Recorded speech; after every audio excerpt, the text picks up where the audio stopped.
शहर की भीड़भाड़ वाली सड़कों पर हर रोज एक डिलीवरी बॉय अपनी पुरानी बाइक लेकर खाना पहुंचाया करता था। उसका नाम था आर्यन।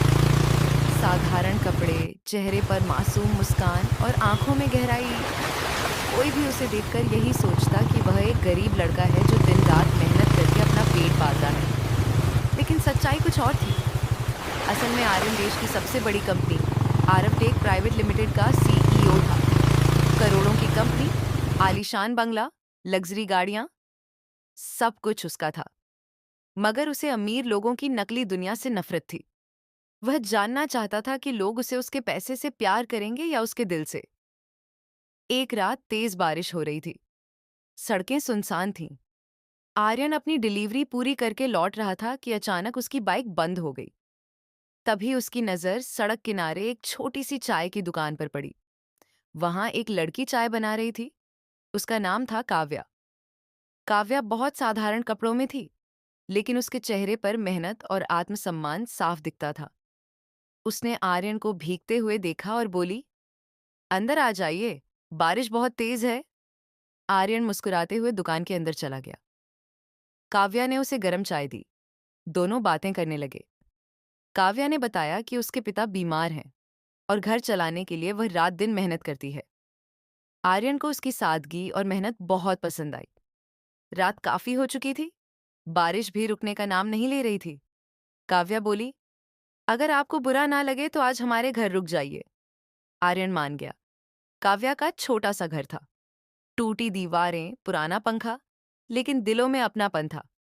उस रात आर्यन ने पहली बार सुकून महसूस किया। धीरे धीरे दोनों अच्छे दोस्त बन गए। आर्यन रोज डिलीवरी के बहाने वहां आने लगा। काव्या को लगता था कि वह एक मेहनती गरीब लड़का है। लेकिन एक दिन सब बदल गया। सुबह अचानक कई बड़ी बड़ी गाड़ियां चाय की दुकान के सामने आकर रुकीं। सूट पहने कुछ लोग जल्दी जल्दी आर्यन के पास आए और बोले, सर, आप यहाँ हैं? पूरी कंपनी आपको ढूंढ रही है। आज आपकी बड़ी मीटिंग है। काव्या ये सुनकर हैरान रह गई। सर, कौन हो तुम? उसने कांपती आवाज में पूछा। तभी कंपनी के एक मैनेजर ने कहा, मैडम, ये आर्यन टेक प्राइवेट लिमिटेड के सीईओ हैं। काव्या की आंखों से आंसू निकल पड़े। उसे लगा आर्यन ने उससे झूठ बोला। लेकिन आर्यन ने शांत होकर कहा, मैंने अपनी पहचान इसीलिए छुपाई क्योंकि मैं जानना चाहता था कि कोई मुझे मेरे दिल से पसंद करे। कुछ दिनों तक काव्या उससे नाराज रही, लेकिन आर्यन बार बार उसके पास आया। आखिरकार काव्या ने उसे माफ कर दिया। आर्यन ने काव्या को अपनी कंपनी में नौकरी दे दी। काव्या ने मेहनत से काम करना शुरू किया। धीरे धीरे दोनों के बीच दोस्ती प्यार में बदलने लगी। एक दिन ऑफिस की छत पर हल्की बारिश हो रही थी। काव्या अकेली खड़ी आसमान देख रही थी।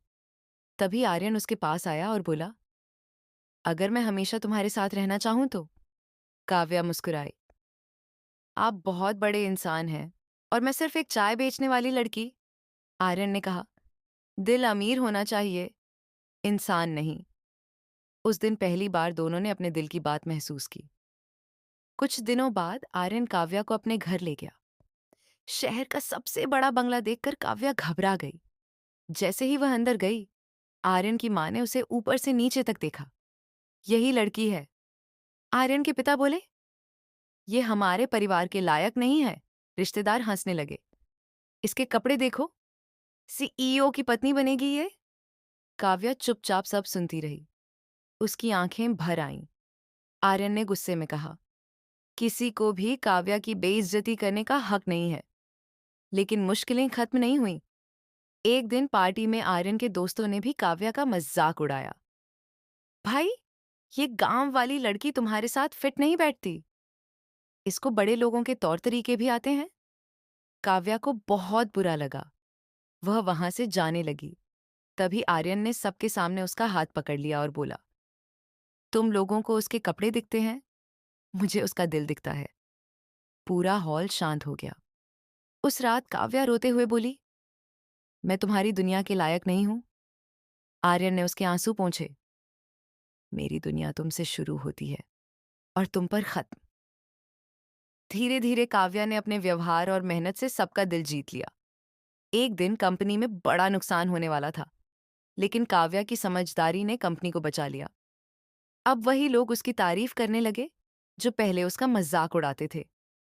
आर्यन की माँ ने एक दिन काव्या को गले लगाकर कहा, तुम गरीब जरूर हो, लेकिन संस्कारों में बहुत अमीर हो। काव्या रो पड़ी। कुछ महीनों बाद पूरे शहर की सबसे बड़ी शादी हुई। बड़ा मंडप, रोशनी, फूलों की खुशबू और खुशियों का माहौल। लाल जोड़े में काव्या बेहद खूबसूरत लग रही थी। शेरवानी में आर्यन उसे बस देखता रह गया। 7 फेरों के बाद आर्यन ने धीरे से कहा, अब कोई तुम्हें गरीब नहीं कहेगा, क्योंकि अब मेरी सबसे बड़ी दौलत तुम हो। पूरा मंडप तालियों से गूंज उठा। शादी के बाद रात को कमरा फूलों से सजा हुआ था। बाहर हल्की बारिश हो रही थी। काव्या शर्माते हुए खिड़की के पास खड़ी थी। आर्यन धीरे धीरे उसके पास आया और बोला, आज भी यकीन नहीं होता कि सड़क किनारे चाय बेचने वाली लड़की मेरी जिंदगी बन जाएगी। काव्या मुस्कुराई, और मुझे नहीं लगता था कि एक डिलीवरी बॉय इतना बड़ा इंसान निकलेगा। दोनों हल्का सा हंस पड़े। आर्यन ने प्यार से उसका हाथ थामा और कहा, अब जिंदगी की हर खुशी और हर मुश्किल हम दोनों की होगी। काव्या ने अपना सिर उसके कंधे पर रख दिया। बाहर बारिश हो रही थी और अंदर दो सच्चे दिल हमेशा के लिए एक हो चुके थे।